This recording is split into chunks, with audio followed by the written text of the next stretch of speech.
मैं दिल्ली विश्वविद्यालय में पढ़ाता हूं।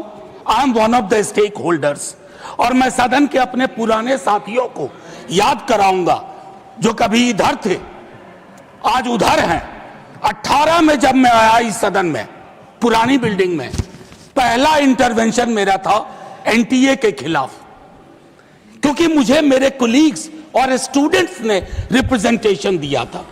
नड्डा साहब हैं, मैं हाथ जोड़ के विनती करता हूं, सर ये कॉस्मेटिक रिफॉर्म्स काम नहीं करेंगे।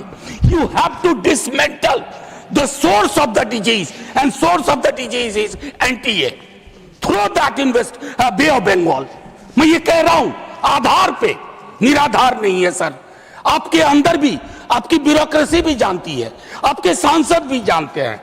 माननीय सभापति महोदय, आज हम सब तारीख 30 जुलाई, आज हम यहां बैठ के इस बिल पे चर्चा नहीं कर रहे होते, कुछ और एजेंडा होता। बहुत सारी चीजें सदन के पिछले सत्र और नए सत्र के बीच में हुई। अरिस्टोटल कहते हैं इथोस। आपने लीकेज करवाई पॉलिटिकल पार्टीज में, पॉलिटिकल पार्टीज की लीकेज से शक्तिवर्धन हुआ और उसको चाणक्य नीति कहा गया। वोटर की चिंता नहीं की गई। तो क्रेडिबिलिटी बहुत इंपॉर्टेंट होती है। जब आप कोई लेजिस्लेशन क्रेडिबल लाते हैं तो उसके लिए आपकी क्रेडिबिलिटी भी होनी आवश्यक है। ये मॉरल कंपास आपका थोड़ा वीक है और ये शिकायत के लहजे में नहीं कह रहा हूं, सहयोग और सलाह के। पूरा आर्किटेक्चर ऑफ एजुकेशन को मैं 1 घंटे में समझा सकता हूं कहां दिक्कत हुई है। स्वर्णिम काल पहले भी नहीं था, लेकिन आज हालात बहुत विपरीत है। हम जयंत जी से बात कर रहे थे टेट वालों को लेकर के। 53-54 की उम्र में कहते हैं आप कि उनको फिर से एक परीक्षा देनी होगी। सर, वाइस चांसलर को कौन सी परीक्षा पे नियुक्ति हो रही है? The vice chancellor who do not understand the meaning of the university, they are heading the university, they are ruining it, they are decimating the very idea of Professor, let me finish my argument. I'm capable enough Professor to put forth my argument. Professor, please, Professor. माननीय सभापति महोदय, आज मैं एक और चीज कहता हूं। आज ये पूरी बहस जैसे कोविड के वक्त में लोग देख रहे थे, आज भी देख रहे होंगे, और सरकार और सदन देखेंगे कि बहस का स्तर क्या था, चर्चा शिक्षा पे हो रही थी या नहीं। हम प्रिवेंशन को एलिमिनेशन तक नहीं ले जा पा रहे हैं। मैं जानता हूं 2 मंत्री, सर मैं आपको घंटी बजाने का मौका नहीं दूंगा, घंटी ऐसे ही बहुत बज रही है। मैं सिर्फ ये कहना चाहता हूं 2 मंत्री यहां बैठे हुए हैं जो पूरे डायलॉग में रहे। काश डिसीजन मेकिंग में भी हमेशा इनकी भूमिका हो। यहां हम क्या कर रहे हैं, पक्ष विपक्ष। मैं लोकसभा में देख रहा था जेन जी की लैंग्वेज कॉपी करने की कोशिश हो रही है। That's pathetic, obscene. Don't do that. They don't want you to copy their language. They want you to understand their concern. जहां आप फेल कर रहे हैं, सटा के वीडियो बना लेने से बात नहीं बनती है। एक आखिरी टिप्पणी। I am a student of movement. I teach this paper.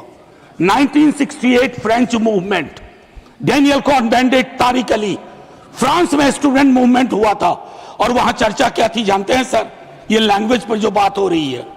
The student said the more I make love the more I want to make revolution. बस जेन जी की लैंग्वेज पे सवाल मत करिए, थैंक यू। भाव समझिए, भाव नहीं समझेंगे तो अगले आंदोलन के लिए तैयार रहिए। मैं याद दिलाना चाहता हूं, राजस्थान में कांग्रेस के शासनकाल में एक यात्रा निकली थी, पदयात्रा, अजमेर से जयपुर तक। सचिन पायलट जी ने यात्रा निकाली और कहा पेपर लीक कितने हो रहे हैं कि मैं छात्रों के हित में पदयात्रा निकाल रहा हूं। मगर अफसोस कि उन्होंने उसके ऊपर कहीं कोई शिकन नहीं आई। उन्होंने, और सुनिए, इनके मुख्यमंत्री ने बोला, बात रिकॉर्ड पे जा रही है, इनके मुख्यमंत्री ने बोला मैं तो जादूगर हूं, सब ठीक कर दूंगा। और उस समय सचिन पायलट जी का मीडिया में बयान है जिसमें उन्होंने कहा पेपर लॉक में था, लीक हो गया। ये कैसी जादूगरी है? अब मैं बताना चाहता हूं, आज मैं पूछना चाहता हूं, विपक्ष की सरकारों में जहां पेपर लीक हुए हैं, क्या वही मानदंड होगा जो हमारी सरकार के लिए है? पंजाब हो, झारखंड हो या कर्नाटक हो, क्या एक मंत्री के लिए एक रूल रहेगा या हर मंत्री के लिए अलग अलग रूल रहेगा? अब बॉल इनके कोर्ट में है और इन्हें तय करना है। मगर मैं याद दिलाना चाहता हूं हमारे सदन के एक सम्मानित सदस्य जो अभी अभी आए हैं, श्री कपिल सिब्बल जी, जो बहुत प्रख्यात वकील हैं और ज्यादातर विवादास्पद विषयों के प्रख्यात वकील रहे हैं। उन्होंने शिक्षा मंत्री रहते हुए यह वकालत करने चले गए कि साहब हम बच्चों को लीगल एड देंगे। इनके शिक्षा मंत्री रहते हुए 2009 से 12 में सिर्फ सर 2010 में रेलवे रिक्रूटमेंट बोर्ड, 2011 में all India engineering entrance examination, 2011 में हरियाणा बोर्ड और 2012 में एम्स। सर आप समझिए, मैं कहना चाहूंगा यानी जिस पर होना चाहिए था इल्जाम, वो लेके आ गया वकालत का पैगाम। अब पता नहीं है छात्रों का करेंगे काम या करेंगे छात्र हितों का काम तमाम। मुझे लगता है कि आज सारे के सारे, और मैं एक और बात कहना चाहता हूं, हमारे बहुत से लोगों ने यह कहा कि नीट को समाप्त कर देना चाहिए। मैं सभापति महोदय बताना चाहता हूं, जब नीट नहीं थी 2016 में तो क्या होता था? प्राइवेट कॉलेजेस की सीटें नीलाम हुआ करती थी लाखों लाख रुपए में। वो गरीब और मध्यम वर्ग के बच्चे को तो कभी उसके लिए स्वप्न से बाहर था कि 25 लाख 50 लाख रुपए देकर एडमिशन पाएगा, पीजी में कहीं 1-1 करोड़ रुपए देकर एडमिशन पाएगा। मगर आज प्रधानमंत्री जी ने जो काम किया है इस साल के नीट में, कैसे कैसे बच्चों को अवसर मिला। कुछ उदाहरण देना चाहूंगा। राजस्थान के बाड़मेर में एक दिहाड़ी मजदूर लखा की बेटी को और बूंदी में राजस्थान की सूरज सैनी को मौका मिला है। भागलपुर का सूरज कुमार या रायसेन के मध्य प्रदेश का आदर्श लोधी या लखनऊ की वो नीलू जिसकी मां घरों में काम करती थी, गोरखपुर का वो विशाल तिवारी जिसके पिता ऑटो रिक्शा ड्राइवर थे, मुजफ्फरनगर का वो मोहम्मद सुहेल जिसके पिता ई रिक्शा चलाते थे। सभापति जी, इन बच्चों के अरमान पूरे होने का यदि श्रेय किसी व्यक्ति को जाता है तो प्रधानमंत्री श्री नरेंद्र मोदी जी को। इन बच्चों के अरमान पूरे हुए, मगर जो कैपिटेशन फीस लेके सैकड़ों करोड़ प्रति वर्ष कमाते थे उनके अरमानों पे बिजली गिरी है।